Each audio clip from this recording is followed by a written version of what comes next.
Boom! How's the lighting here? That seems right. Fuck it. They're an amazing animal. Story time. It was when I was living in China. I was in Hong Kong at the time. My first time in Hong Kong. And me and a friend, I forgot his name. I think his name was Ollie. Dutch guy. We decided to go out, and we were in one part of Hong Kong, and we needed to go to it was Lang Kwai Fai. It's like the party area. So we get a taxi to go to that particular area, and we get there. We have a decent time. On the way back, we get a taxi back, obviously. But I was aware that this taxi that was taking us back, they were going a real long way to go around. I'm like, why did you go that way and not this way? And he was like, no, and just carried on driving. Get back, and I think it was something like, I don't even forget the currency of Hong Kong. 70, whatever the currency was. And he's like, yeah, 120. I was like, what? He's like, yeah, 120. I was like, my friend, we got here on 70. How are you charging us 120? And he was like, it says it right here, there. I goes, yes, you started on a higher one and you drove around loads more. I was like, you know what, we'll give you 80. And he was like, no, you will pay me this. I was like, fam, I ain't paying you that. I'll give you 80.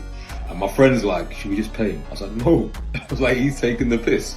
So look, here you go. I dropped the money to the side to him. Like, we get out the car. He gets out of the car. He's like, hey, I called the police on you. And the thing is, we were right next to where we were staying. So I said to him, I called the police on us.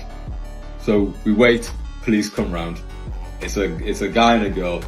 And the guy's got his cap real low, girl's with him. But you can't really see the guy's eyes. So he goes up to the other guy, starts chatting Cantonese to him.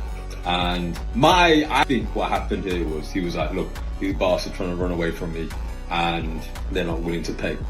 And so he came and goes, why aren't you willing to pay? I goes, I'm willing to pay. I got the money right here for him in cash. He drove a long way. I am not paying him what he's asking me for. And then he goes and chats to him back in Cantonese, and he comes back and goes, I see that. Okay, why don't you just pay him what he asked for, and then tomorrow you can go down to the police station and get them to reimburse the rest to you. I was like, I'm not doing that, Space. You must think I'm drinking, I'm an idiot. I was like, I'm not doing that. I was like, this is all I'm paying him. He's like, hey, look, you need to pay him this now. And then I said to him, why is it that you're struggling? And the whole time this policeman's saying this to me, he's got his cap real low and you can't see his eyes. He's like talking like this.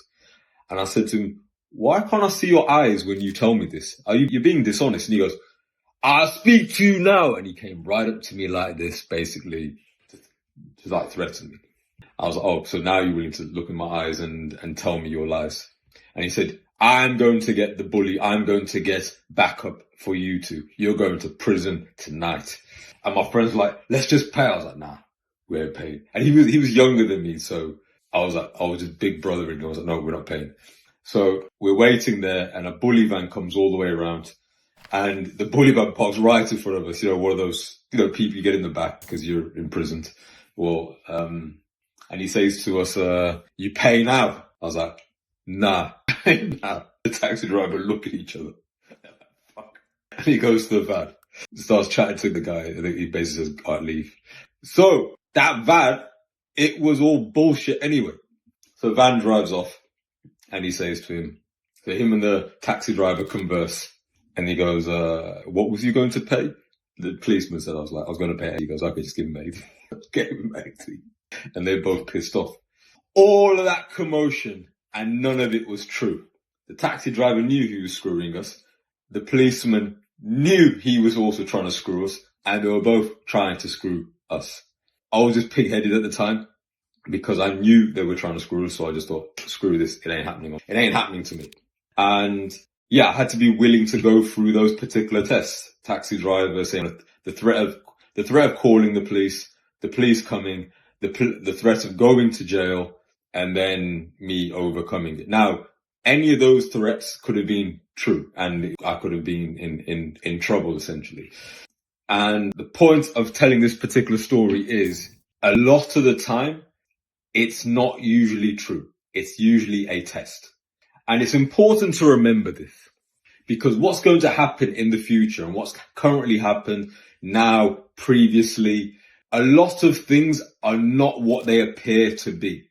Because they have emotion attached to them, people presume that it's true because they feel a particular way about it. Just because you feel a particular way does not mean that what that feeling is the exact thing that's going to occur. There has to be an observation of how you feel emotionally. So if you do feel fearful, that doesn't mean that you are truly in a life-threatening situation. It just means that your body is reacting in a particular way. And you need to be conscious of how you feel, so you act in a logical manner and not in an irrational, emotional manner. Now, I could have been wrong, but I believe I was being tested at this period of time, and I overcome that particular test. The truth is, what you're going to see in terms of propaganda, narratives that are placed in the news everywhere, majority of it is bullshit. It's all a test, and it's all about creating emotion in other people that are watching it, so that they're able to manipulate you in the direction they want you to manipulate you into. And that is the truth. Some of it can be true, but you have to be discerning. Peace.